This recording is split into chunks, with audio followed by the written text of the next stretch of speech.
দর্শক, নির্বাচনের কাউন্টডাউন শুরু হয়ে গেছে। 2 সপ্তাহের মতো সময় আর মাত্র বাকি। নির্বাচন যত এগিয়ে আসছে ততই জমে উঠছে কথার লড়াই। বড় বড় রাজনৈতিক দলের শীর্ষ নেতারা কেউ কাউকে ছেড়ে কথা বলছেন না। এসবকে কেবলই নেহায়েত নির্বাচনী প্রচারণার জন্য জনগণ, ভোটার এবং সমর্থকদের উদ্বুদ্ধ করা, নাকি এগুলো সত্যি সত্যি রাজনীতির কোনো বার্তা দেয়, সেটি আমরা বুঝতে চাই। সেই সাথে আমরা বুঝতে চাই আসছে নির্বাচনকে কেন্দ্র করে ছোটোখাটো সহিংসতার যে সমস্ত ঘটনা ঘটছে সেগুলো এই মাত্রাই থাকবে, নাকি এর চেয়েও বড় বা খারাপের দিকে যেতে পারে। সেটি গেলে নির্বাচন কমিশন তথা আইন শৃঙ্খলা বাহিনীর প্রস্তুতি বা কি। আপনাকে আমন্ত্রণ 24 ঘন্টায়, প্রেজেন্টেড বা আকিদ শামসীন, সঙ্গে আছে মাহফুজ মিশু। আমার সঙ্গে স্টুডিওতে আছেন রাজনৈতিক বিশ্লেষক, লেখক ও গবেষক যারা আলতাফ পারভেজ। স্বাগত আপনাকে। আছেন বিএনপির নির্বাহী কমিটির সদস্য আবু নাসর মাহমুদ রহমতুল্লাহ। আবু নাসর মাহমুদ রহমতুল্লাহ, আপনাকেও স্বাগত। এবং এনসিপির যুগ্ম মুখ্য সমন্বয়ক মাহবুব আলম। মাহবুব, আপনাকেও স্বাগত।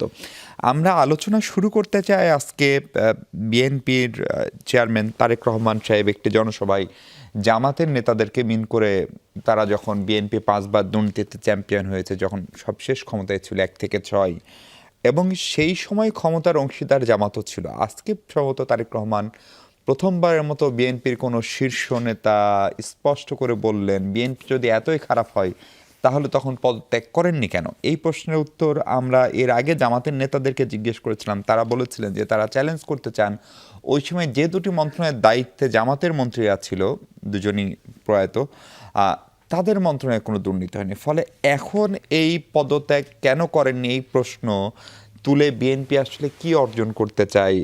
আবু নাসর মাহমুদ রহমতুল্লাহ। ধন্যবাদ আপনাকে, আপনার মাধ্যমে যমুনা টেলিভিশনের অসংখ্য দর্শক শ্রোতা বন্ধুদের, সেই সাথে আমার 2 জন সহ আলোচক মণ্ডলী, তাদেরকে শুভেচ্ছা। বিষয়টা হচ্ছে যে আপনি এখন কেন বলছেন, তাহলে যাদের কথা বলছেন তারাই বা এখন ওই দুর্নীতির প্রশ্ন কেন আনলেন? এটা সবাই জানে যে 2001 থেকে শুরু করে 99-2000 পর্যন্ত আওয়ামী লীগ ক্ষমতা ছিল, এবং পরবর্তী বছরে যখন এই স্কোরটা জনসম্মুখে নিয়ে আসা হয়, সেটা এর আগের বছরের ডেটার ভিত্তিতে এটা করা হয়। সে আগের বছরের ডেটার ভিত্তিতে করলে 2001 সালে যে সূচকটা ছিল এরপর থেকে কিন্তু কমতে শুরু করেছে। 2001 সালে বিএনপি সরকার গঠন করে, সেখানে জামাত তাদের 2 জন মন্ত্রী সেখানে ছিল। তো 2001 থেকে 2002-এ কিন্তু বাড়েনি, স্কোরটা কমেছে। 2003-এ কমেছে, 4-এ কমেছে। তো সেইখানে প্রসঙ্গটা আসবে কেন? যদি প্রথমবারে আওয়ামী লীগের শাসনামলকে কেন্দ্র করে সেই ডেটা অনুযায়ী যদি বিএনপি শাসনামলে সেটা কমতে থাকে, তাহলে বলতে হবে যে আওয়ামী লীগ যে দুর্নীতির লেভেলটা যে পর্যায়ে নিয়ে গিয়েছিল সেখান থেকে আস্তে আস্তে কমতে শুরু করেছে। জামাত যদি খুব বেশি রাজনৈতিক ফায়দা নিতে চায় তাহলে বলতে পারে যে আমরা সেই সরকারের পার্ট ছিলাম। ওনারা বলতে চাচ্ছেন যে, মাঝে মাঝে বলেন যে ওনাদের 2 মন্ত্রণালয়ে দুর্নীতি, তাহলে মন্ত্রণালয় তো আর ওনাদের হয় না, মন্ত্রণালয় তো সরকারের, মানে ওনারা 2টা মন্ত্রণালয়ের দায়িত্বে ছিলেন, সেখানে কোনো দুর্নীতি হয় নাই। তো তারা যে 2007 সালে ফখরুদ্দিন মঈনুদ্দিনের সময় তারা যে জেলে গিয়েছিলেন, সেটা কোন মামলা? সেই মামলাটা ছিল তাদের দুর্নীতির মামলা, এবং সেই দুর্নীতির মামলা সঠিক ছিল না বেঠিক ছিল সেটা ভিন্ন জিনিস, কিন্তু সেই মামলায় তারা গ্রেফতার হয়েছেন এবং তারা জেল কেটেছেন। কিন্তু আবু নাসর মাহমুদ রহমতুল্লাহ, ধরেন ইস্যুটা হচ্ছে পাবলিক পারসেপশন হচ্ছে বিএনপি বা আওয়ামী লীগের মতো দলগুলো, আওয়ামী লীগ এখন নাই, যেহেতু তারাও দীর্ঘদিন ক্ষমতায় ছিল, তারা বেশি দুর্নীতি করে। জামাতের নেতৃবৃন্দ বা জামাতের নেতারা দুর্নীতি করেন না, তারা মাদক চোরাচালান করেন না, এরকম একটা পাবলিক পারসেপশন জামাত দাঁড় করাতে সক্ষম হয়েছে বলে মনে হয় অনেক সময়। এইটার ভিকটিম কি তাহলে বিএনপি হচ্ছে?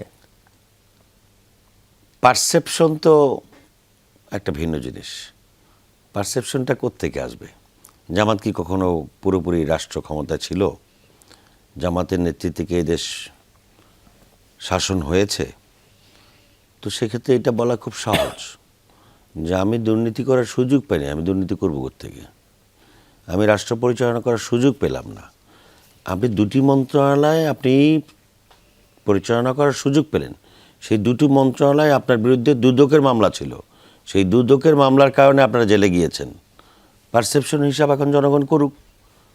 আপনি বলছেন সুযোগের অভাবে সৎ কেউ কেউ, আমি তো সেটাই মনে করি। এবং দ্বিতীয়ত যে বিষয়টা আসলে মাদকের কথা আপনি বলেছেন, এই যে আপনার কিছুদিন আগে সম্ভবত টেকনাফ এলাকায় জামাতের একজন জনপ্রতিনিধি, তাকে মাদকের দায়ে গ্রেফতার করেছে পুলিশ, এবং সেটা নিয়ে অনেক ঘটনা ঘটেছে। তো আমি নিশ্চয়ই জোর করে কাউকে মাদক ব্যবসায়ী বা মাদক চোরাকারবারি এগুলি বলতে চাই না, কিন্তু বিষয়টা হচ্ছে এই যে জিনিসগুলোকে সামনে নিয়ে আসা হচ্ছে ভোটকে সামনে রেখে এই জাতীয় মেটারগুলোকে সামনে নিয়ে আসা, ইস্যু বানানো, এটা কোনো সুস্থ রাজনীতির লক্ষণ না। জি জি, আমি একটু আলতাফ পারভেজ আপনার কাছে আসতে চাই। ধরেন 2001 থেকে 6 যে সরকার, সেটি 4 দলীয় জোটের সরকার, ফলে এটি এককভাবে বিএনপিরও সরকার না, কেউ জামাতেরও সরকার না। এখন কেবল কি আওয়ামী লীগের অনুপস্থিতির কারণে বিএনপি এবং জামাত পরস্পরকে নানানভাবে যে আপনার ভিলিফাই করার চেষ্টা সেটা করছে, সেটি হচ্ছে একটি প্রশ্ন। এবং দ্বিতীয় প্রশ্ন হচ্ছে, এগুলো না হলে কি আসলে নির্বাচনটা জমজমাট হচ্ছে না, অথবা আমরা আলোচনার খোরাক পাচ্ছি না সেই কারণে, নাকি এগুলো সত্যি সত্যি তারেক সাহেব মিনও করছেন? আসলে দেখুন, আমি একটু আগে থেকে বলতে চাই, পিছন থেকে। দুর্নীতি সম্পর্কে আমাদের যে কনসেপ্ট সমাজে, যে অর্থনৈতিক দুর্নীতি, কিন্তু অর্থের দুর্নীতি ছাড়াও দুর্নীতির আরও গুরুত্বপূর্ণ অনেক শাখা প্রশাখা আছে। রাজনৈতিক দুর্নীতি, প্রশাসনিক দুর্নীতি, নৈতিক দুর্নীতি, অর্থনৈতিক দুর্নীতি চতুর্থ জায়গায় বলতে চাই। রাজনৈতিক দুর্নীতিটা নিয়ে এখানে কথা হয় না, কিন্তু এটাও খুব একটা জাতির জীবনে গুরুত্বপূর্ণ। আমি জামাতের অভিযোগ সম্পর্কে পরে আসছি। দেখুন, জামাতে ইসলাম যখন এটা বলে দুর্নীতির কথা, তারা তাদের দলীয় রাজনৈতিক দুর্নীতির কথা ভুলে যায়। যেই দল 1947 সালে পাকিস্তান মুভমেন্টের বিপক্ষে ছিল, যেই দল 1971 সালে বাংলাদেশের জন্মের বিরোধী ছিল, এটাই তো একটা বড় দুর্নীতি। কিন্তু এটার জন্য কি তারা কখনো জবাবদিহি করেছে? তারা ক্ষমা চেয়েছে? তা চায়নি। কিন্তু এখন তারা অর্থনৈতিক দুর্নীতির কথা বলছে। আমাদের দেশের একটা দুর্ভাগ্যের দিক, এটা রাজনীতিবিদদের দুর্ভাগ্য, যে দুর্নীতির জন্য রাজনীতিবিদরাই সবসময় দোষারোপের শিকার হয়, জেলে যায়, জবাবদিহি করতে হয়। কিন্তু আমাদের প্রশাসনটাই হলো মূলত দুর্নীতির মূল কাঠামো। প্রশাসনের যারা হর্তাকর্তা, যারা বড় কর্তা, তারা কিন্তু দুর্নীতির জন্য জবাবদিহি করে যায় না। সেই তাদের দুর্নীতির বা এই দুর্নীতিগ্রস্ত ঔপনিবেশিক প্রশাসনের পুরো দায়ভার রাজনীতিবিদদের বইতে হয়, যেই রাজনীতিবিদরা ক্ষমতায় থাকেন। ফলে এখানে আর নৈতিক একটা দুর্নীতি যেটা কম আলোচিত হয়। দেখুন, এই যে 24-এর অভ্যুত্থান, দুর্নীতির বিষয়টা বড় হয়ে আসছিল। সেই অভ্যুত্থানে ঐক্যমত হয়েছিল অনেক কিছু, কিন্তু আমরা তো এই 17 মাসে সেগুলো ভুলে গেছি। আমি একটা উদাহরণ দিতে চাই। ঐক্যমত কমিশনের আলোচনায় কথা ছিল যে 5% অন্তত মহিলাদের মনোনয়ন দেওয়া হবে। কোনো দলই সেটা মানলো না, কিন্তু সব দলই বাজারে জুলাই করে চিৎকার করছে। তো এই যে 17 মাসিতে একটা বিশ্বাসঘাতকতার শিকার হলাম আমরা, এটাও কি দুর্নীতি নয়? যেখানে 800 শহীদ হয়েছে এই জুলাইয়ের আকাঙ্ক্ষা নিয়ে। তার মানে আমাদের দেশে এই যে দুর্নীতির আলাপটাই আমি বলবো সমস্যাজনক। শুধু কে কয় টাকা মারলো, তবে এইটাও গুরুত্বপূর্ণ অবশ্যই, আমি এটাকে গুরুত্বহীন করছি না। 4 দলীয় জোটের আমলে যেটা আপনি বলছেন, দেখুন, জামাতে ইসলামের জন্মই তো বিএনপির আমলে, এবং দীর্ঘ সময় তারা একসাথে ছিল, মানে 1 দশকেরও বেশি সময়। ফলে জামাত এবং বিএনপির রাজনীতিকভাবেও খুব বেশি ফারাক নেই। জামাতের আমির কয়েকদিন আগে বলেছেন তারা বাজার অর্থনীতির সমর্থক, বিএনপি নিজেও বাজার অর্থনীতির দল, রহমানের হাত ধরেই। হ্যাঁ, এবং গত 1 মাস ধরে জামাত এবং বিএনপির যত বিতর্ক হচ্ছে, কোথাও আপনি অর্থনীতির কোনো বিষয়ে কোনো ভিন্ন মত বিতর্ক পাবেন কি? পান নাই, এবং পাবেনও না, আগামীতেও না পাওয়ার সম্ভাবনাই বেশি। তার মানে তারা একটা, আপনি যেটা ইঙ্গিত করলেন, আমি বলবো সত্যি একটা ছদ্ম প্রতিদ্বন্দ্বিতার আমেজ গড়ে তুলতে চাইছে, পরস্পরের বিরুদ্ধে বিভিন্ন সাংস্কৃতিক বিষয়, কালচারাল যুদ্ধে লিপ্ত, এবং কর্মীদেরও ওইভাবে তারা মোবিলাইজ করছে এবং করে সমাজকে একটা বিষাক্ত করে ফেলেছে। এইটা হলো ক্ষতির দিক। আজকে নির্বাচনী প্রচারণায় পরিবহন নিয়ে, স্বাস্থ্য নিয়ে, শিক্ষা নিয়ে, পররাষ্ট্র নীতি নিয়ে কোনো বিতর্ক নেই। বিতর্ক হচ্ছে এই ধরনের ছোট ছোট বিষয়গুলো নিয়ে, যেগুলো আসলে সামান্যই গুরুত্ববহ। ফলে এবং এইভাবে তারা দুই দল তাদের কর্মীদেরকে দুই ক্যাম্পে বিভক্ত করে একটা নির্বাচনী প্রতিদ্বন্দ্বিতার আমেজ গড়ে তুলেছে, এবং সেগুলো নিয়ে আমাদেরকে আলোচনাও করতে হচ্ছে। মাহবুব আলম, আপনাকে এই প্রশ্নটা যদি করি, যদিও ধরেন জামাতের সঙ্গে এখন আপনাদের একটা আনুষ্ঠানিক নির্বাচনী জোট, এটাকে আমরা আদর্শিক জোট বলবো কিনা জানি না, কিন্তু এটা নির্বাচনী এবং কৌশলগত জোট। ফলে আজকে ধরেন মানে আপনারা একটা বড় সময়, আমার মনে আছে যে জুলাই গণ অভ্যুত্থানের একটা বড় মোড় ঘুরিয়েছিল তৎকালীন ক্ষমতা, এখন যিনি ক্ষমতাচ্যুত পলাতক প্রধানমন্ত্রী শেখ হাসিনার একটি বক্তব্য যে রাজাকার, তাই না? ফলে একটা ট্যাগিং, এই ট্যাগিংয়ের বিরুদ্ধেই তো আসলে সম্ভবত জুলাইয়ের সূচনা। কিন্তু এখন ধরেন আপনার নেতা বা আপনার দলের কোনো নেতার উপরে যেখানেই হামলা হচ্ছে, ইউরোপীয় ইউনিয়নের কাছে আনুষ্ঠানিকভাবে মির্জা আব্বাস, বিএনপি নেতা, সাবেক মন্ত্রী, স্ট্যান্ডিং কমিটির মেম্বার এবং বয়সেও সিনিয়র, তাকে টেরর বা চাঁদাবাজ বা মাস্তান এই হিসেবে ইউরোপীয় ইউনিয়নের প্রতিনিধির কাছে আগের দিন পাটোয়ারি সাহেব বলেছেন, এটা গণমাধ্যমের খবর। আজকে হামলার পরপরই আপনার দলের শীর্ষ নেতা বলে দিলেন যে এটা তারেক রহমানের সম্মতিতে মির্জা আব্বাসের লোকজন এই হামলাটি করেছে। ফলে এই ট্যাগিং আসলে আর কত? হামলা অবশ্যই নিন্দনীয়, যে ধরনের হামলা সেটি তদন্ত করুক, পুলিশ বের করুক, আসামিকে গ্রেপ্তার করুক, এবং সেটা সম্ভব, কারণ এগুলোর ফুটেজ অ্যাভেলেবল, কে ডিম মারছে, কেন মারছে।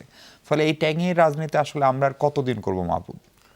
ধন্যবাদ আপনাকে, ধন্যবাদ আমার সহ আলোচক বিন্দুদেরকে এবং যমুনা টেলিভিশনের দর্শক যারা দেখছেন এবং আগামী দিন দেখবেন, সবাইকে শুভেচ্ছা জানাচ্ছি। আপনি একটি গুরুত্বপূর্ণ প্রশ্ন করেছেন। দেখেন, আমরা 5ই আগস্টের পরবর্তীতে আমরা বাংলাদেশে একটি সহমর্মিতার এবং সবার অংশগ্রহণমূলক একটি রাজনীতির কথা বলে আসছি। এখন আমরা মনে করতেছিলাম যে এই 5ই আগস্ট পরবর্তী যে রাজনীতি, সেই রাজনীতিতে আসলে কোনো হানাহানি, কোনো সংঘর্ষ, কোনো মারামারি থাকবে না। কিন্তু দুর্ভাগ্যজনকভাবে আমরা দেখলাম একটি দল, তারা সেই পুরনো পথে, পুরনো রাজনীতির দিকেই ধাবিত হচ্ছে। আমরা শুধু আজকে নাসিরউদ্দিন পাটোয়ারির উপর হামলা হয়েছে, শরীয়তপুরে হামলা হয়েছে, কিংবা নারায়ণগঞ্জের 2500-এ হামলা হয়েছে, আমরা এটাকে না হয় এক সাইডে রাখলাম যে ঠিক আছে, এটা বিপক্ষ দল। আপনি 5ই আগস্টের পরবর্তীতে দেখেন বিএনপি নিজেরা মারামারি করে তারা প্রায় 150 মানুষ নিজেদের নেতাকর্মীকে মেরে ফেলছে। তা আমরা তো আসলে 5ই আগস্ট পরবর্তীতে এই রাজনীতিটা আসলে কোনোভাবেই আমরা কামনা করি না। আমরা মনে করি যে রাজনীতি হবে, কোনো ধরনের কোনো সহিংসতা থাকবে না, এবং এখানে কোনো ধরনের মানুষের আসলে জীবনের একটা নিরাপত্তা থাকতে হবে। কিন্তু সেই আগের মতো লাশের রাজনীতি, এখন দেখেন নাসিরউদ্দিন পাটোয়ারি বলেন কিংবা শরীয়তপুরের ঘটনা বলেন, আপনি যেখানে যেই সংঘর্ষগুলো হচ্ছে, এগুলো নাসিরউদ্দিন পাটোয়ারি মানুষের কাছে যাচ্ছে। আজকের যে ঘটনা, হাবিবুল্লাহ বাহারের যে ঘটনাটা, নাসিরউদ্দিন পাটোয়ারি তার নির্বাচনী প্রচারণার কাজে গিয়েছেন, সেখানে বিএনপির নামে, ছাত্রদলের নামে স্লোগান দিয়ে, এবং মিডিয়াতে তারা স্পষ্ট বক্তব্য দিয়েছে যে মির্জা আব্বাস আমরা লোক, উনি আমাদেরকে টাকা পয়সা দেন, ইত্যাদি ইত্যাদি বক্তব্য স্পষ্ট বক্তব্য দিয়েছে। তাহলে যদি স্পষ্ট বক্তব্য দেয়, তাহলে তো এখানে আসলে না বলার কোনো সুযোগ নেই যে এটা আসলে কার নির্দেশে হচ্ছে আর কি। এবং কিন্তু এটা কি, এটার জন্য ধরেন পাটোয়ারি সাহেবের আগের যে সমস্ত কথাবার্তা মির্জা আব্বাসকে নিয়ে, এগুলো অবশ্যই অন্যায়, যে কার উপর হামলা, সেগুলো একটা প্রভাবক কিনা? নাসিরউদ্দিন পাটোয়ারি একা বলতেছেন না চাঁদাবাজির কথা। দেখেন, আজকে একটি ভিডিও খুব ভাইরাল হয়েছে, যেখানে একজন নারী বিএনপিরই একজন কর্মী, উনি বলতেছিলেন যে এটা সেটা, তখন একজন নারী গিয়ে প্রতিবাদ জানিয়েছেন যে মির্জা আব্বাস যে চাঁদাবাজ না, এটা মির্জা আব্বাস যে চাঁদাবাজ এটা সবাই জানে। তো এটা শুধুমাত্র যে নাসিরউদ্দিন পাটোয়ারির বক্তব্য সেটা কিন্তু না, মানুষও কিন্তু সেটা বলতেছে। এখন নাসিরউদ্দিন পাটোয়ারি যখন গণসংযোগে যাচ্ছেন, তখন মানুষজন আসলে তাকে যখন বলতেছেন যে আমার কাছ থেকে চাঁদা নিচ্ছে, আপনার নিশ্চয়ই মনে আছে যে একজন চা দোকানদার মহিলা, যিনি স্পষ্ট বলতেছিলেন নাম যে অমুকে অমুক অমুক অমুক, একজন ক্ষুদ্র চা দোকানদারের কাছ থেকে চাঁদা নেওয়া হচ্ছে। তো নাসিরউদ্দিন পাটোয়ারি যখন গণসংযোগে গিয়ে এই জাতীয় কথাগুলো শুনেন, তখন তিনি তার দায়িত্বের জায়গা থেকে সেগুলো আবার মিডিয়ার সামনে বলেন। এখন একজন আমরা তো 5ই আগস্ট পরবর্তীতে মনে করি যে একটা মত প্রকাশের স্বাধীনতা তৈরি হয়েছে, এবং যে আসলে চাঁদাবাজি করে তাকে চাঁদাবাজ বলতে পারবো, আমরা সেই বিশ্বাস রাখি। এবং সেই বিশ্বাসে সত্যি মনে করেন যদি নাসিরউদ্দিন পাটোয়ারির উপরে মির্জা আব্বাসের অনুমোদন ক্রমে কোনো হামলা হয়ে থাকে, সেখান থেকে মির্জা আব্বাস আসলে অর্জন করবেন কি? দেখেন, আগের যে রাজনীতি, যে ভয় ভীতি প্রদর্শন করে দমিয়ে দেওয়া, সেই পথে আমার কাছে মনে হচ্ছে যে ওনারা হাঁটার চেষ্টা করছেন। যে মনে করতেছেন যে নাসিরউদ্দিন পাটোয়ারিকে যদি হামলা করা হয় এবং তার আশেপাশের লোকজনকে যদি একটু থ্রেট দেওয়া যায়, তাহলে হয়তো এরা আর আসবে না, বা যেভাবে আসলে ডোর টু ডোর ক্যাম্পেইন করতেছেন, কারণ ইয়াং, ওনারা যতদূর দৌড়াতে পারেন মির্জা আব্বাসের পক্ষে আসলে অত দূর দৌড়ানো সম্ভব না। সেই জায়গা থেকে উনি অনেক দূর পিছিয়ে গেছেন অলরেডি নাসিরউদ্দিন পাটোয়ারি মানে নির্বাচনের মাঠটা কিন্তু জমিয়ে ফেলছেন। তো এই জায়গা থেকে হয়তো ওনারা শঙ্কার জায়গা বা ওনার সেই আতঙ্কের জায়গা থেকে উনি হয়তো হামলা একটা করতে পারেন আর কি। জি, আমি একটু আবার বিএনপি নেতা আবু নাসির মাহমুদ রহমতুল্লাহর কাছে আসতে চাই। সত্যি সত্যি কি আসলে মির্জা আব্বাস পিছিয়ে গেলেন? এটি একটি প্রশ্ন, এবং দ্বিতীয় কথা হচ্ছে বিশেষ করে ধরেন আওয়ামী লীগ রাজনীতি থেকে, আওয়ামী লীগের অনুপস্থিতিতে বিএনপিকে এটা ধরেই নিয়েছিল যে তারাই ক্ষমতায় চলে যাবে, তাদেরকে কেউ চ্যালেঞ্জ করতে পারবে না, এবং সেখানে বিএনপি খানিকটা চ্যালেঞ্জ হচ্ছে কিনা জামাত এনসিপির দ্বারা, এবং সেই ইস্যুতে বিএনপি খানিকটা নার্ভাসও কিনা? দেখুন, যে বিষয়টি নিয়ে আলাপ আলোচনা হচ্ছে সেটা হচ্ছে যে নির্বাচনকে সবসময় গুরুত্ব সহকারে বিএনপি গ্রহণ করে। নির্বাচনে আপনার কোনো প্রতিদ্বন্দ্বীকেই ছোট হিসেবে দেখার কোনো সুযোগ নেই। আপনার প্রতিদ্বন্দ্বী সে ভোট কম পাবে না বেশি পাবে সেটা পরের জিনিস, কিন্তু যেই বিষয়টা নিয়ে আমরা আলোচনা করতেছি, নাসিরউদ্দিন পাটোয়ারির ধারাবাহিকভাবে আপনি শুরু থেকে দেখবেন যে সে মিডিয়ার মধ্যে এক ধরনের আলোচনায় থাকতেই যেন মানে আজে বাজে কথা আর কি, একেবারে আজে বাজে ভাষা। আমার কাছে এখানে দু একটা রেকর্ডিং এই যে দু একজন পাঠিয়েছে, আপনি যদি দেখেন, এখানে তো দেখানোর সুযোগ নেই। জামাত সম্পর্কে যেসব কথাবার্তা বলছে, জামায়াত ইসলামের কাছে আহ্বান রাখবে, ভণ্ডামি বাদ দেন আপনারা। জামাত ইসলামের ভণ্ডামি দেন, এই জাতীয় কথাগুলি সে বলতেই অভ্যস্ত। সে মনে করে কি মিডিয়ার কতগুলি বুম সামনে আসলে তার মনে হয় মাথার মধ্যে একটু কিটকিট কিটকিট শুরু করে দেয়, যে এমন কিছু কথা বলতে হবে, মিডিয়া প্রচার করতে হবে। এবং সে একজন রাজনৈতিক নেতা, বয়স যাই হোক, তাকে আমি ছোট করে বলতে চাই না, কিন্তু তার প্রত্যেকটা এরকম অনেকগুলো রেকর্ডিং আমি আপনাকে দেখাতে পারবো, এবং কথার মধ্যে কোনো মাধুর্যতা নাই, সৌন্দর্য নাই, রাজনৈতিক শিষ্টাচার নাই, ভদ্রতা নাই। মির্জা আব্বাস একজন জাতীয় নেতা, কিন্তু সেই জন্য কি তার উপরে যে কোনো ধরনের হামলা করা জায়েজ হয়? না, প্রশ্নই ওঠে না। আপনি হাবিবুল্লাহ বাহার কলেজের একজন শিক্ষকের একটা স্ট্যাটাস আমার এখানে আছে, আপনি যদি বলেন আমি পড়ে শোনাতে পারি। উনি বলেছেন তাকে এই পিঠা উৎসব ছিল কলেজের অঙ্গনের একটি নির্ধারিত মানুষদের জন্য একটা পিঠা উৎসব, এখানে বহিরাগত কারো আসার কথা না। তারা ৬০-৭০ জন লোক জোর করে এসে মঞ্চে উঠেছেন এবং মঞ্চ ভেঙে পড়েছে, এবং সাধারণ ছাত্রছাত্রীরা ক্ষুব্ধ হয়েছেন, এবং সেইখানে ক্ষুব্ধ হয়ে সেখানে ডিম নিক্ষেপের ঘটনা ঘটেছে। আমি নিশ্চয়ই এটাকে ভালো মনে কিছু করি না। ওখানে ডিম আসবে কোথা থেকে? পিঠা উৎসবে ডিম সংক্রান্ত কোনো আইটেম থাকতেই পারে, এটা কোনো বিষয় না। একজন শিক্ষকের স্ট্যাটাস আমি আপনাকে দেখাই দিতে পারবো এখন, যে সেখানে তার কোনো অনুমতি ছাড়া একজন প্রার্থী কোথাও গেলে, একটা প্রতিষ্ঠানে গেলে প্রতিষ্ঠানকে অবহিত করতে হয় যে আমি সেখানে আসবো ছাত্রছাত্রীদের সঙ্গে মত বিনিময় করবার জন্য, এবং সেখানে ৬০-৭০ জন লোক নিয়ে ঢোকা, এটা কী কারণে আমি এখন পর্যন্ত বুঝি না।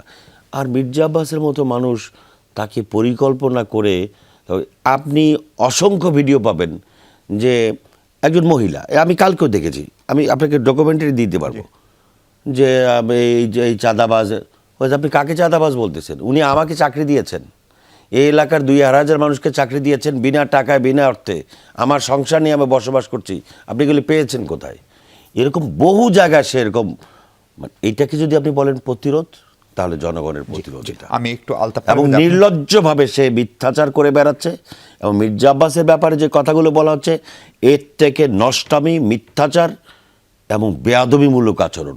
আমি পরিষ্কার ভাষায় বলি, এটা কোনো রাজনৈতিক শিষ্টাচার বহির্ভূত আলোচনা। নানান কারণে এই আসনটা খুবই স্ট্র্যাটেজিক, ঢাকা ৮-এর কথা আমি বলছি, যেটা মির্জা আব্বাস, সেই আসনের একজন প্রার্থী কে একদম প্রকাশ্যে গুলি করা হয়েছে, তিনি মারা গেছেন। আমি হাদির কথা বলছি, ইনকলাব মঞ্চের আহ্বায়ক ছিলেন তিনি, খুবই সরব একজন মানুষ। ফলে তারপরে সেখানে নাসরুদ্দিন পাটোয়ারি এবং মির্জা আব্বাসের যে কথোপকথন, মির্জা আব্বাস আবার আজকে স্পষ্ট করে বলছেন সে ইচ্ছাকৃতভাবে এগুলো করছে, সে মানে নাসরুদ্দিন পাটোয়ারি, তার দাবি। ফলে ঘটনাটা আসলে কি ঘটছে, এইটাকে আসলে এটাও কি পার্ট অফ ক্যাম্পেইন স্ট্র্যাটেজি? দেখুন, নির্বাচনী প্রচারণায় তো বিভিন্ন দল বিভিন্ন কৌশল নেয়। নির্বাচনী কৌশলের সাধারণভাবে দুটো ধরন আছে। এক হলো একজন প্রার্থী তার এবং তার দলের কর্মসূচি প্রচার করবেন শুধু, ইশতেহার, এইটা একটা কৌশল। আরেকটা হলো ওইটা না করে শুধু বিপক্ষ দলের দুর্বলতা বা দোষ ত্রুটি বেশি প্রচার করব। এনসিপির ক্ষেত্রে আমি যেটা দেখছি আর কি, এটা আমার জায়গা থেকে একটা পর্যবেক্ষণ, এনসিপি মূলত যেহেতু তার নিজস্ব ভোট ব্যাংক নেই, বাস্তবতা হলো এটা, এবং জামাতের সমর্থনে সে নির্বাচন করছেন, কিন্তু এইটাও আবার জোরের সাথে বলতে পারছেন না যে তাদের জামাতের সাথে জোট করার ব্যাপারে। কিন্তু তারা যেটা করছেন সেটা হলো বিপক্ষ দলের দোষ ত্রুটির কথা বলছেন। ন্যায্য তো, এটাও কোনো অনৈতিক কিছু না, কিন্তু করতে যেয়ে তারা মিডিয়ার আকর্ষণ করারও চেষ্টা করছেন, আমার সহ আলোচক যেটা বললেন। আবার ঢাকার মিডিয়াও আমি দেখছি কোথাও একটা সংঘাত, একটা সংঘর্ষ, একটা টানাপোড়েন, একটা হইচই, নয়েজ খুঁজে বেড়াচ্ছে আর কি।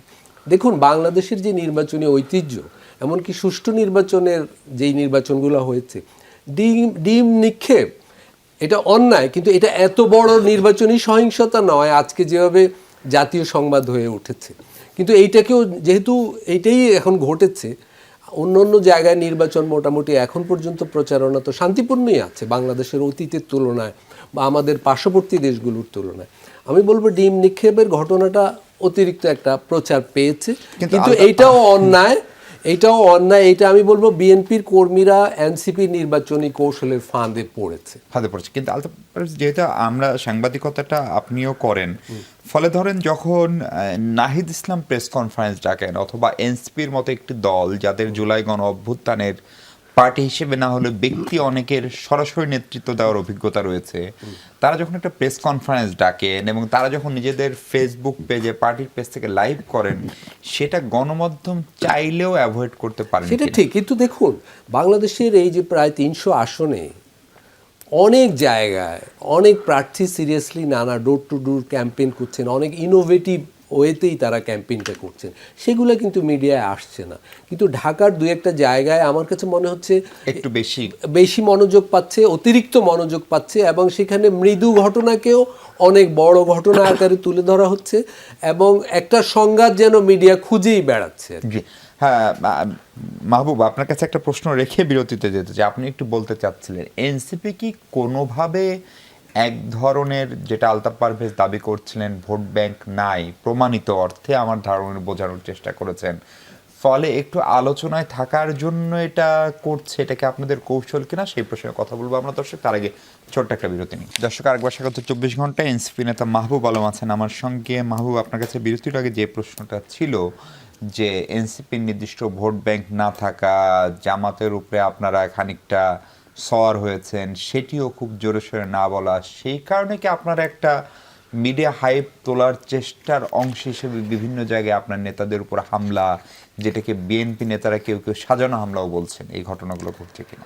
দেখেন, জনাব আলতাফ পারভেজ সাহেব, ওনাকে আমি সম্মান করি, কিন্তু উনি আজকে কয়েকটা এখানে স্টেটমেন্ট দিয়েছেন যেগুলো আমার কাছে মনে হয়েছে যেগুলো একপাক্ষিক। যেমন ওনার কাছে ডিম নিক্ষেপ করাটা ওনার কাছে কোনো ম্যাটার করে না। না, উনি ম্যাটার করে না বলেন, বলছে সহিংসতা না, হ্যাঁ, সহিংসতা না, বড় ধরনের ডিম নিক্ষেপ করা ওনার কাছে সহিংসতা না। কিন্তু হাবিবুল্লাহ বাহার কলেজে শুধু ডিম নিক্ষেপ হয়নি, পাশাপাশি ইটও নিক্ষেপ হয়েছে, সেটা কিন্তু স্কিপ করে গেছেন উনি।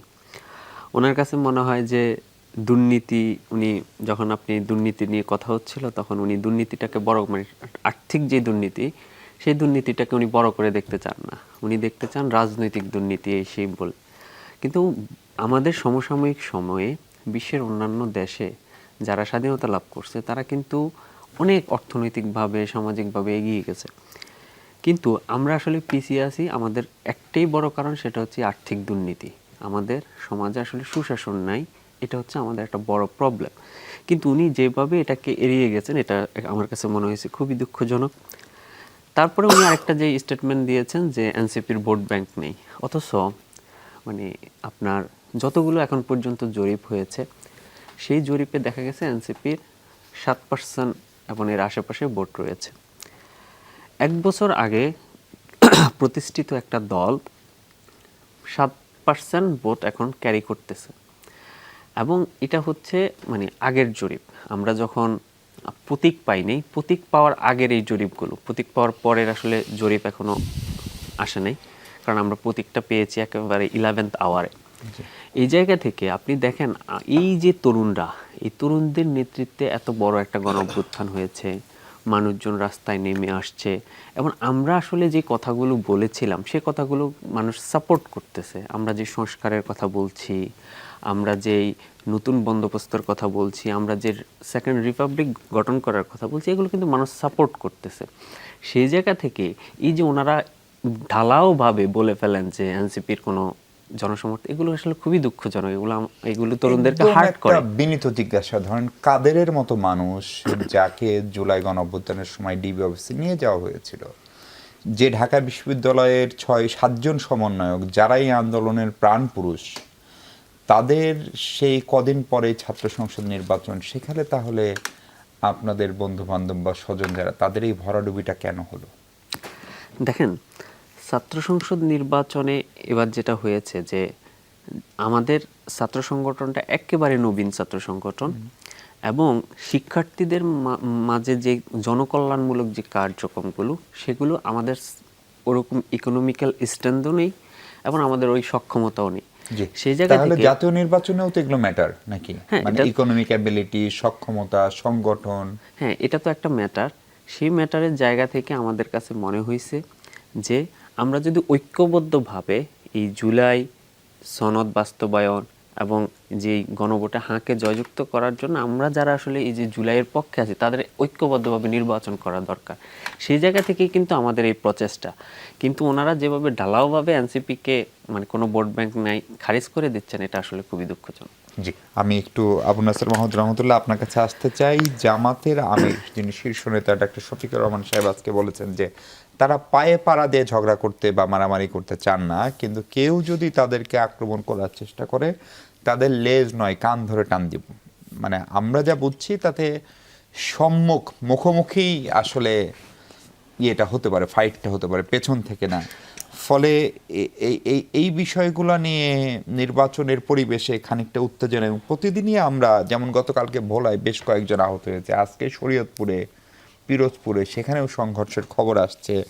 ফলে এই মাত্রাকে আরও একটু বাড়তে পারে, এবং বিশেষ করে জামাতের মহিলা নেতাদের উপরে হামলার অভিযোগ করছে স্পষ্ট করেই, মানে বিএনপির পক্ষ থেকে করা হচ্ছে, এবং তারা তার প্রতিবাদে একটা নারী সমাবেশও করবে 31 তারিখে। সেই বিষয়গুলোর দায়ভার বিএনপি কিভাবে নিবে? জি, বিষয়টা হচ্ছে নির্বাচন কেন্দ্রিক।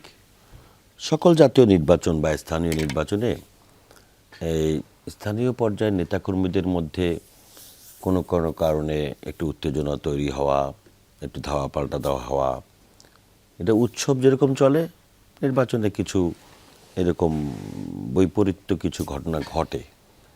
এটা আপনার কোনো নির্বাচনেই এই যেটা নির্বাচন, প্রতিদ্বন্দ্বিতামূলক নির্বাচন, সেই নির্বাচনে কোনো সময় এটা এড়িয়ে যাওয়া সম্ভব হয় নাই। কিন্তু যারা রাজনৈতিক দায়িত্বশীল ভূমিকা পালন করেন রাজনীতিতে, বা রাজনৈতিক ব্যাপারে যারা দায়িত্বশীল, তাদের পক্ষ থেকে নির্বাচনের সময় এই ধরনের উস্কানি দেওয়া, এটা অত্যন্ত দুঃখজনক এবং নিন্দনীয়। এখনকার যে প্রেক্ষাপট, সেই প্রেক্ষাপটে জামাত ইসলামী একটা বড় রাজনৈতিক দল হিসেবে অংশগ্রহণ করছে নির্বাচনে। সেই দলের প্রধান এইভাবে কথা বলা, এটা রাজনৈতিক অঙ্গনের জন্য খুব একটা ভালো বিষয় আমি মনে করি না। এইভাবে উনি না বললেই পারতেন, এবং বলাটা ঠিক হয় নাই। কিন্তু বলার প্রেক্ষাপটটা কি আপনার দলের অন্য নেতারাও তৈরি করেছেন কি না? এখন আপনি যদি বলেন যে এই যে মহিলাদের ব্যাপার, আপনার এই যে কয়েকদিন আগে এই মিরপুরের যে ঘটনাটা আপনার মনে আছে, যে বাসায় গিয়ে আপনার মহিলা ভোটাররা বাসায় গিয়ে বাসা নক করে মহিলাদের কাছ থেকে আপনার আইডি কার্ড চাওয়া এবং বিকাশ নাম্বার। এটা কি আসলে সুস্পষ্ট কোনো প্রমাণ আছে যে সুস্পষ্ট নারীটা প্রমাণ অমুক আছে, জন, সুস্পষ্ট প্রমাণ অমুক আছে। এলাকায় অমুক ওই গেছে? ওই এলাকায় গিয়েছেন এবং এই ঘটনা নিয়ে তারপর নিজেদের এলাকার বাসীর ধাওয়া খেয়ে মার খেয়ে হসপিটালে গিয়েছেন, সেইখানেও জামাতের আমির গিয়ে হাজির হয়েছেন এবং ওইখানকার থানার যে আমির উনি প্রকাশ্যে ক্ষমা চেয়েছেন। সেই ভিডিও আমি চাইলে আপনাকে দিতে পারবো।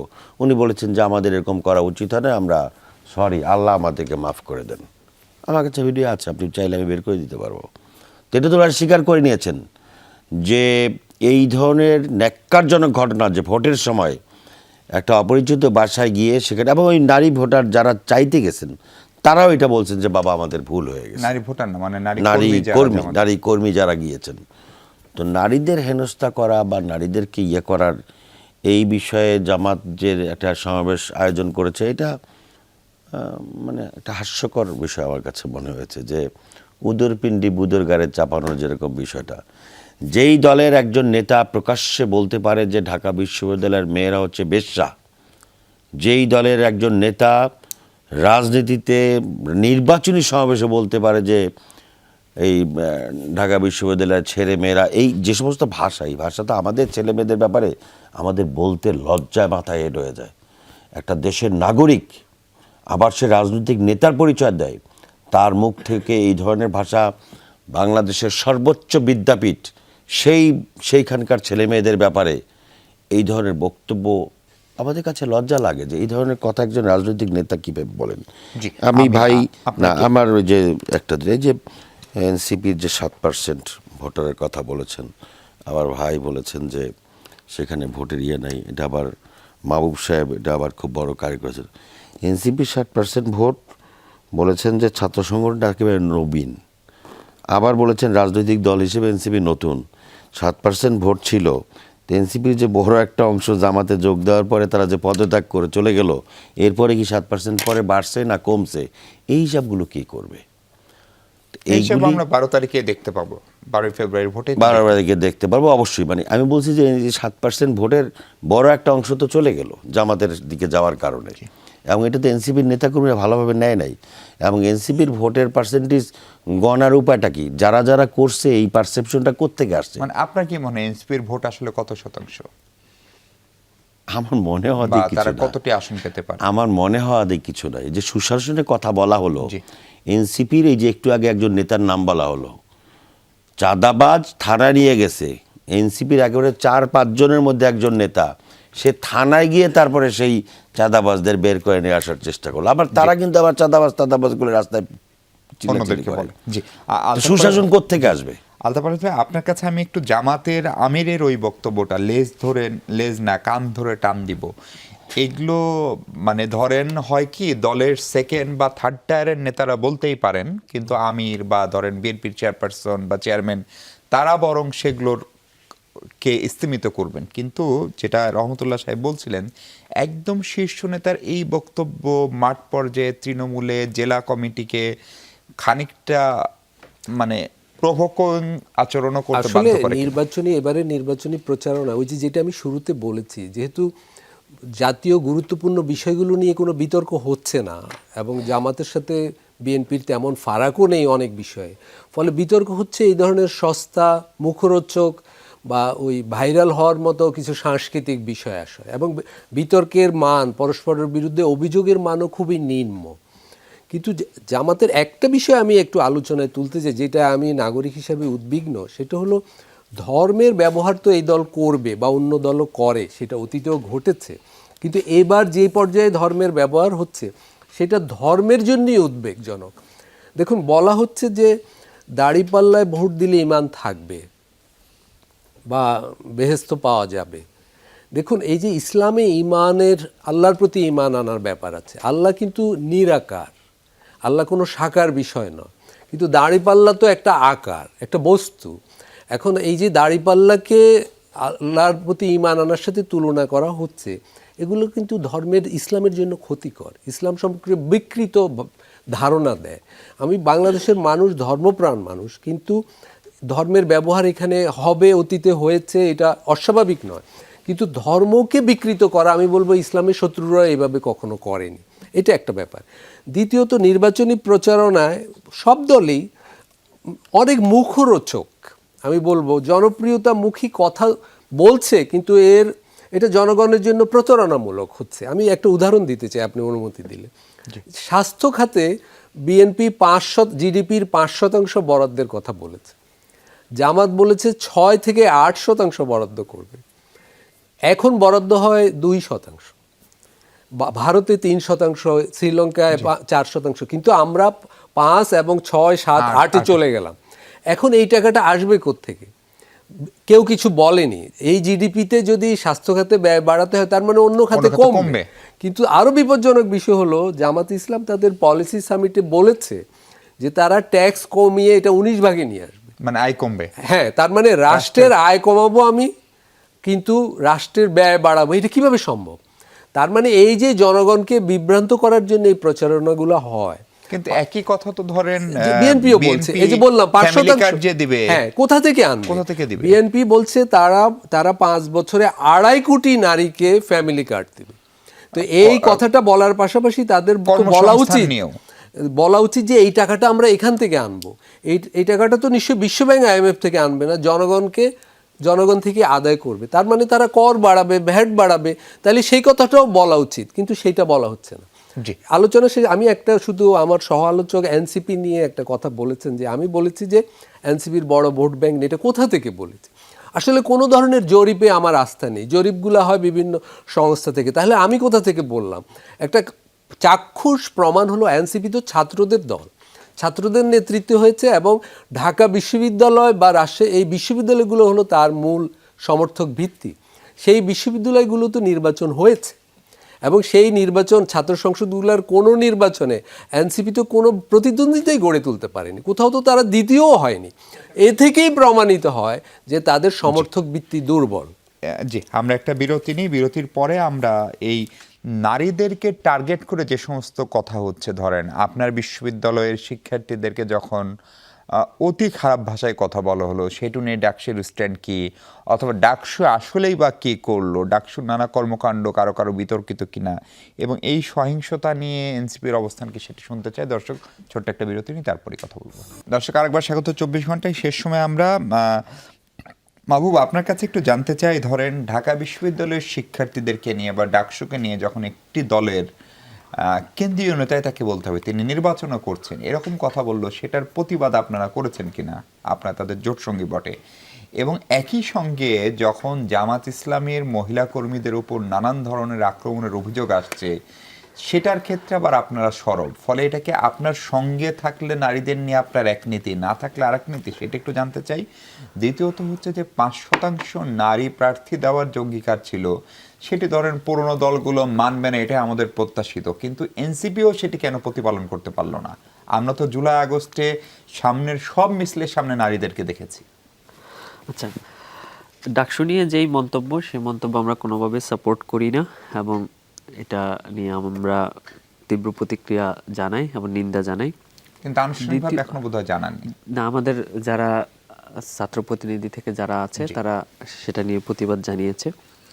আর দ্বিতীয় যে বিষয়টি দেখেন, আজকে আলেন নাসির ভাই যে জামাতের কর্মীদের, নারী কর্মীদের কি বলে বিকাশ টিকাশ ইত্যাদি নিয়ে কথা বললেন। এই যে আমার কাছে একটা রসিদ আছে, দেখেন, ভোটার সম্মানী রসিদ, যেখান থেকে বিকাশ নাম্বার নেওয়া হচ্ছে, দেখেন রসিদ করে, সেটা হচ্ছে চট্টগ্রামের একটি আসনে। তো এরকম আসলে ঘটনা ঘটতেছে। এটা হচ্ছে বিএনপির একজন প্রার্থী, এই যে ভোটার সম্মানী রসিদ করছে। এটা ফেক না, মানে আমাদের ওইখানকার কি লেখা আমি দেখেছি, তো এটা কি লেখা বলেন, এই যে পড়ে শুনান। ভোটার সম্মানী রসিদ কত টাকা? টাকা না, এখানে বিকাশ নাম্বারটা কালেক্ট করা হচ্ছে। বিকাশ নাম্বারটা ভোটার সম্মানী রসিদ এইভাবে দেয়া সম্ভব? আচ্ছা, এখন সম্ভব না, কিন্তু ওই যে বিকাশের নাম্বার কালেকশন করা সম্ভব। মানে বিকাশে দিলে তো সেটার প্রমাণ থাকে। এই দলের ক্ষেত্রে এটা জামাতও যদি করে, তাহলে বিকাশে তো একটা হিস্ট্রি থাকে, মানে এটা ক্যাশ টাকা না দিয়ে কিন্তু বিকাশেই দিতে হবে, রসিদ দিয়ে দিছে। ওই যে ওনারা যেভাবে বলতেছে বিষয়টা এরকম, এখন সেটা সেদিকে আমি আসলে যাচ্ছি না, আমরা আসবো সেদিকে আমি যাচ্ছি না। এখন যেটা আরেকটা বিষয় আপনার যেটা কোশ্চেন, যে আসলে সেই আগেও নারীদের প্রতিনিধিত্ব কম ছিল। দেখেন আমরা প্রথম 30 জন প্রার্থী ঘোষণা করেছিলাম, সেখানে আমরা চেষ্টা করেছি 10% নারী রিপ্রেজেন্টেশন রাখার জন্য, 3 জন আমরা রেখেছিলাম। কিন্তু নানা বাস্তবতার কারণে আমাদের একজন প্রার্থী প্রত্যাহার করতে হয়েছে, এখন আমাদের 2 জন প্রার্থী মাঠে আছেন। তো এটা হিসাব করলে আপনি 7% পর্যন্ত করতে পারবেন আর কি। তা আমরা আমাদের জায়গা থেকে সর্বোচ্চ নতুন দল হিসেবে নারী রিপ্রেজেন্টেশন নিশ্চিত করার চেষ্টা করেছি, কিন্তু আসলে সামাজিক রাজনৈতিক নানা বাস্তবতার কারণে সেটা হয়নি। আমি একটা বিষয় আসলে একটু কথা বলতে চাই যে আমার সহ আলোচকদের আলোচনা একটা জিনিস বারবার আসছে যে আগের নির্বাচনগুলোতে হয়নি, আগামীতে হবে না। আমরা আসলে এই আশাহত আর থাকতে চাই না। আমাদের এই গণ অভ্যুত্থান এবং নতুন বন্দোবস্ত, নতুন বাংলাদেশের কথা এই জন্যই যে আমরা এই যে পুরনো যে কালি মুছে একটা সুন্দর নির্বাচন চাই, যেখানে আসলে হানাহানি থাকবে না, মারামারি থাকবে না। আরেকটা বিষয় আমি একটু মেনশন করতে চাই যে এক সেকেন্ডে, যে বারবার করে মানে অনেকগুলো বিষয় আসতেছে, কিন্তু দেখেন মানে এখানে দুর্নীতির কথা আসছে, কিন্তু আপনি দেখেন 45 জন ঋণ খেলাপি একটা দল যদি মনোনয়ন দেয়, সেই দলের মুখ থেকে আপনি আবার শুনেন যে দুর্নীতি করবে না, এটা আসলে দুঃখজনক। আবার দেখেন বিদেশি নাগরিকের ইস্যু আছে, সেটা নিয়ে জি আমি রহমতুল্লাহ ভাই একটু ছোট্ট করে আপনি যদি বলেন নারীদের উপর এই সহিংসতার দায় বিএনপি কেন করছে, মানে জামাত ইসলামের মহিলা উইং যদি ভোটের প্রচারণা করতেও যায়, তার অভিযোগ করছে বিভিন্ন জায়গায় বাধা দেওয়া হচ্ছে। ধরেন আপনি একটা মিরপুরের ঘটনার কথা বললেন, সব জায়গায় তো আর সে বিকাশে টাকা দিচ্ছে বা এরকম প্রমাণ আসলে নাই, এবং সেটা যদি দেয়ও সেটা দেখভালের দায়িত্ব তো নির্বাচন কমিশনের। বিএনপিকে এই মোরাল পুলিশিং করার দায়িত্ব কে দিল? বিষয়টা হচ্ছে যে আপনি তো একটা দুইটা ঘটনা যে ভাই বললেন না যে মিডিয়া আবার খুঁজে অনেক কিছু পায় না, তো মিডিয়া অনেক কিছু খুঁজে, মিডিয়ার খোঁজার দায়িত্বই মিডিয়ার, গণমাধ্যমের কাজই কিছু পেলে প্রচার করবে। তো এখানে আপনার একটা জায়গা ঢাকায় একটা গুরুত্বপূর্ণ আসনে হয়েছে বলে এটা জানা গিয়েছে। আপনি গ্রামে গঞ্জে গিয়ে কোরআন শরীফ নিয়ে তারপর মহিলাদেরকে বলা যায় আসেন শপথ করেন আপনি জান্নাতে যাবেন, আপনি বেহেশতের কনফার্মেশন, এটা আল্লাহর নবী পাবে এই মার্কায় ভোট দিলে। এইগুলিতে আসলে সবাই পছন্দ করে না, ম্যাক্সিমাম মানুষও তো এগুলি পছন্দ করে। ভাই যেটা বলেন যে ধর্মকে এমন পর্যায়ে এখন নিয়ে যাওয়া হয়েছে, এই দেশের মানুষ ইসলামের প্রতি আবেগপ্রণ মানুষ, ইসলামকে তারা জীবনের থেকেও বেশি পছন্দ করে, ভালোবাসে। সেই ইসলামটাকে যখন আপনার যেনতেনভাবে ব্যবহার করা হচ্ছে, যে আপনি বলেন যে আপনি নামাজ পড়লেন না, রোজা রাখলেন না, হজ করলেন না, জাকাত দিলেন না, আপনি একটা বিশেষ মার্কা ভোট দিলে আপনি জান্নাতে চলে যাবেন। এই যে মানে এখন আপনি বললেন কি প্রথমে ইসলামের এক বাক্স, এখন ইসলামের এক বাক্স করতে গিয়ে আপনি দিলেন নন্দীকে আপনি নমিনেশন, এখন নন্দীও কি সেখানে আল্লাহর আইন সত্যলোকের শাসন কায়েম করবে? মানে জগা খিচুড়ি একটা অবস্থা। ভোট শুধুমাত্র ক্ষমতার জন্য এখন ধর্ম, ইসলাম সব কিছুকে অবমাননা করা হচ্ছে।